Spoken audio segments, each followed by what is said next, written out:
नमस्कार मित्रांनो, सुवर्ण कोकण यूट्यूब चॅनलमध्ये मी आशिष नाटककर तुमचं सगळ्यांचं पुन्हा एकदा स्वागत करतोय। तर मित्रांनो, आज मी आलो आहे कुडाळ मालवण रोडवरील एका प्रसिद्ध देवस्थानाचे इथे श्रीदेव कासार टाका या देवस्थानाचे इथे आलो आहे। कुडाळ मालवण रोडने जेव्हा तुम्ही जाता तर धामापूरच्या अलीकडे म्हणजे टुवर्ड्स मालवण टू कुडाळ, तर धामापूरच्या अलीकडे हे देवस्थान आहे। अतिशय जागृत असं देवस्थान आहे। तर या देवस्थानाची आपण या व्हिडिओमध्ये पूर्ण माहिती घेणार आहोत।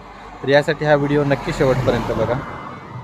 मित्रांनो, हा आहे कुडाळ मालवण रस्ता। इकडे आपण मालवणला जातो आणि इथे हे देवस्थान आहे श्रीदेव कासार टाका महापुरुष देवस्थान, आणि इकडच्या साईडला हा रस्ता जातोय कुडाळला। तर आपण आता या देवस्थानाविषयी माहिती घेऊया। इकडे प्रत्येक जण जे येणारे जाणारे भाविक आहेत ते इथे दर्शनासाठी वगैरे थांबतात। त्याच्यानंतर ज्यावेळी आपला श्रावण वगैरे चालू व्हायचा असतो त्याआधी इथे कोंब्याचे नवस वगैरे बोलले जातात। तर याविषयी आपण सर्व माहिती घेऊया। तर आता आपण मंदिरामध्ये जाऊया।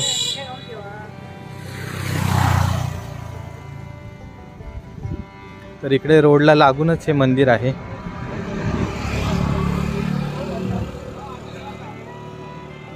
कासार टाका बैरागी प्रसन्न, आणि इथे अशी छोटीशी शेड वगैरे बांधलेली आहे, आणि ही आहे मंदिरातील मूर्ती। तर इथे भरपूर नवस वगैरे बोलले जातात। तर त्यासाठीची इकडे सर्व पाणी वगैरे आणि बांगड्या वगैरे लावलेल्या आहेत। तर हां, याच्याबद्दलची आपण माहिती घेऊया। तर आधी आपण इकडे, काका तुमचं नाव कसं? लक्ष्मण गावडे। गावडे, ओके। तर आपण आता गावडे आजोबांकडून या मंदिराविषयीची माहिती घेऊया। आजोबा, या मंदिराची आख्यायिका वगैरे काय असा? हे मंदिर नाही, ओके, हे जंगलातले देवस्थान आहे। जंगलातलं देवस्थान, ओके। लोकांना नवस करणे आणि नवसाला पावल्यानंतर नवस पेडणे, ओके। दुसरी गंमत, ओके। कोणाची लग्न नाही झाली, मुला नाही झाली, तर इथे लोक नवस करतात।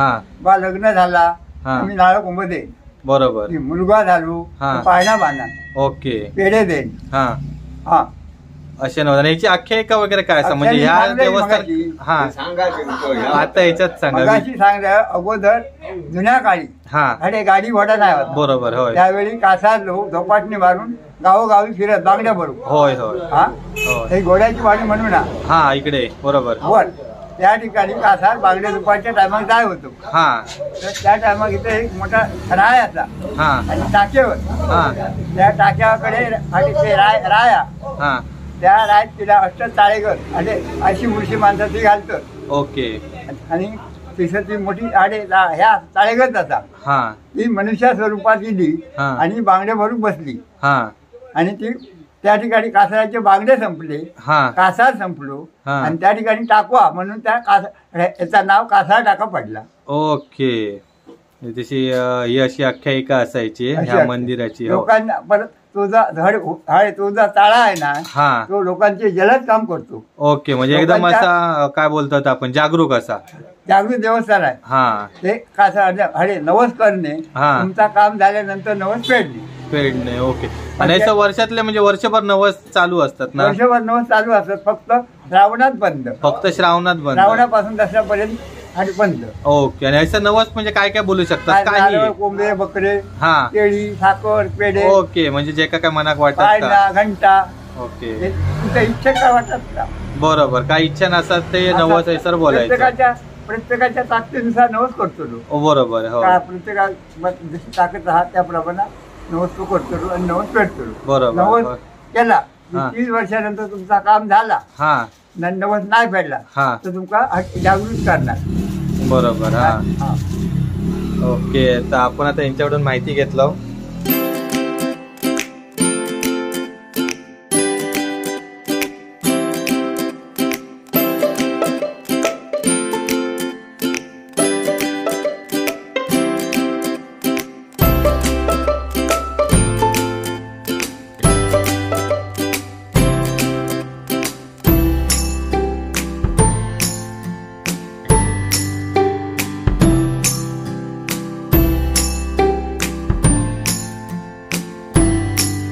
गावडे, अंगणे आणि कदम, आमचं इलू असे 4 माणूस असतात, ओके। म्हणजे ऐसर का हे नवस वगैरे म्हणजे जे बोलण्यासाठी म्हणजे लोकांची कामं करण्यासाठी नवस बोलण्यासाठी. ओके. कोण कोण? गावडे अंगणे 2, राहुल 3, ओके. आणि कदम 4. खंड तू पाहुणा. Okay okay.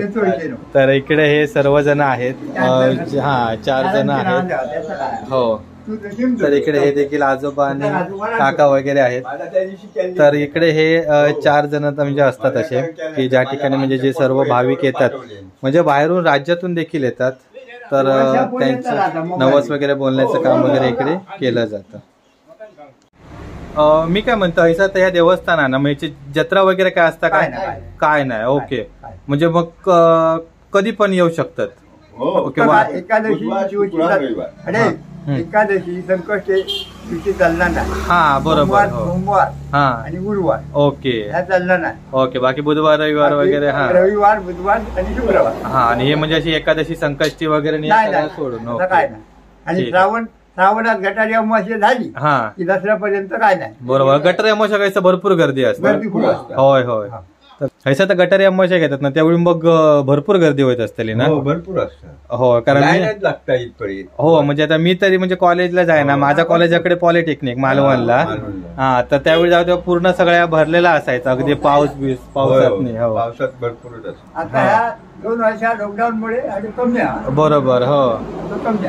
बरोबर. पण आता चालू. आता कोण ना कोण येत. ओके. मित्रांनो ज्यावेळी ना कॉलेजला जायचो मी म्हणजे इकडे पॉलिटेक्निक मालवण हे आमचं कॉलेज होतं. तर आम्ही कुडाळवरून बसने अपडाऊन करायचो. तर ज्यावेळी गटारी अमावस्या वगैरे असायची ना तर इकडे भरपूर तुफानी गर्दी असायची. म्हणजे हे जे 2 घाट आहेत घोड्याची वाडी आणि इकडे धामापूर. इकडे धामापूर म्हणजे अगदी धामापूर पर्यंत ते घोड्याच्या वाडीपर्यंत संपूर्ण रोड पॅक असायचा. आणि इकडे कोंबडे बकरे वगैरे फुल म्हणजे असे नवस बोलले जातात. आणि इकडे फक्त माझ्या मध्ये मानवतात. बाकी मग ते तिकडे मग फक्त वाडी दाखवतात. ओके. म्हणजे इकडे तो जो नवस बोललेला असतो तर इकडे तो मानवणार. त्याच्यानंतर ते तिकडे जेवण वगैरे करतात. इकडे बाजूला चांगला मस्त व्हाळ आहे पूर्ण क्लीन आहे डोंगरातून येतो. आणि इकडे नंतर अजून एक शेड बांधलेली आहे. तर त्या ठिकाणी जेवण वगैरे करून मग ते वाडी दाखवूसाठी इकडे येतात आणि मग स्वतः जेवण करतात. तर असं हे पूर्ण प्रोग्राम असतात.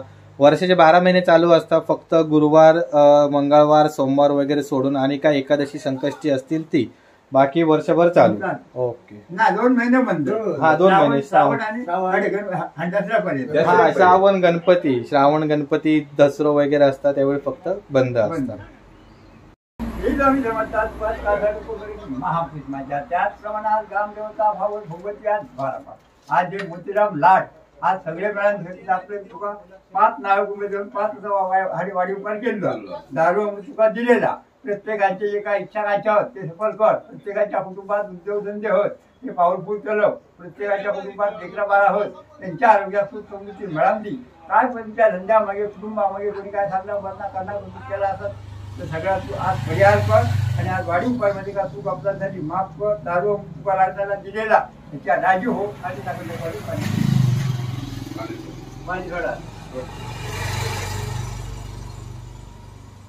देवाच्या पायात घाला. आणि दारू 2-3 देवाच्या पायात घाल. पाहून झाला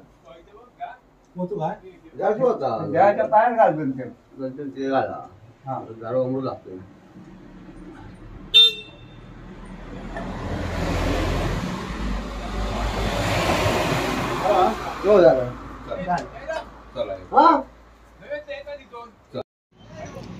तर आता दुपारची जेवणाची वेळ झाली होती. तर इकडे जे आता नवस वगैरे म्हणजे आज रविवार आहे त्यामुळे इकडे नवस वगैरे बोललेले होते तर त्यांनी इथे प्रसाद आणलेला होता. तर आता मी जेवणार आहे. आणि इकडे बाकी फळं वगैरे पण आहेत तर ते आपण घेऊन मग नंतर पुढच्या प्रवासाला निघणार आहोत. इकडे चिकन वगैरे आहे गावठी कोंबड्याचं. भात कांदा वगैरे लिंबू टोमॅटो आणि पाणी. आणि इकडे हे मंदिर आहे तर मी मंदिराच्या इकडे चौथऱ्यावर बसलो आहे. मित्रांनो इकडे मंदिर आहे. आपण आता मंदिरामधला प्रसाद वगैरे बघितला. मंदिराची पूर्ण माहिती घेतली. आणि मंदिराच्या बाजूलाच इकडे हा ओढा वाहतो. आता सध्या पाणी कमी आहे उन्हाळ्याचे दिवस असल्यामुळे. परंतु ज्यावेळी पावसामध्ये वगैरे इकडे संपूर्ण गर्दी असते ना हा संपूर्ण परिसर हिरवागार असतो. आणि इकडे भरपूर गर्दी असते। या ठिकाणी कोण जेवण वगैरे बनवत नाही, इकडे पुढे एक जागा आहे त्या ठिकाणी बनवतात जेवण। तसंच इकडे देखील या साईडला खाली जेवण वगैरे बनवण्यासाठी जागा आहे। वाव, हा मस्त असा व्ह्यू आहे इकडे। तर मित्रांनो, आमचा हा व्हिडिओ तुम्हाला कसा वाटला ते आम्हाला नक्की कळवा। त्याचबरोबर आमचं सुवर्ण कोकण यूट्यूब चॅनल नक्की सबस्क्राईब करा आणि व्हिडिओ कसा वाटला ते कमेंट बॉक्सद्वारे नक्की कळवा। धन्यवाद।